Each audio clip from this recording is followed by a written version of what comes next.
D news కు స్వాగతం. ఈరోజు వార్తలోని ముఖ్య అంశాలు.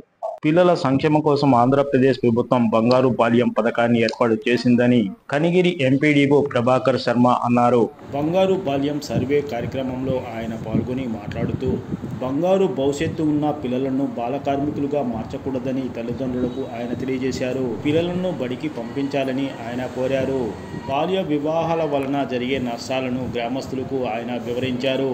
అంగన్వాడీ కేంద్రాల ద్వారా పిల్లలకు నాణ్యమైన విద్య, ఆరోగ్యం, పౌష్టికాహారం అందించడం జరుగుతుందని ఆయన తెలిపారు. అంగన్వాడీ కేంద్రాల ద్వారా పౌష్టికాహారం పిల్లలకు అందించడం జరుగుతుందని ఎంపీడీఓ ఓరగంటి ప్రభాకర్ శర్మ అన్నారు.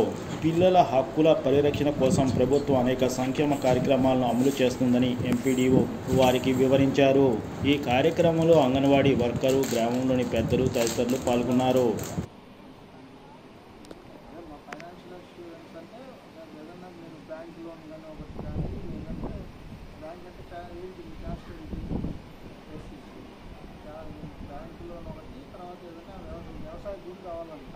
అగ్రికల్చర్ ల్యాండ్ కావాలి, అది రెండు మనం చూసుకుంటున్నాం.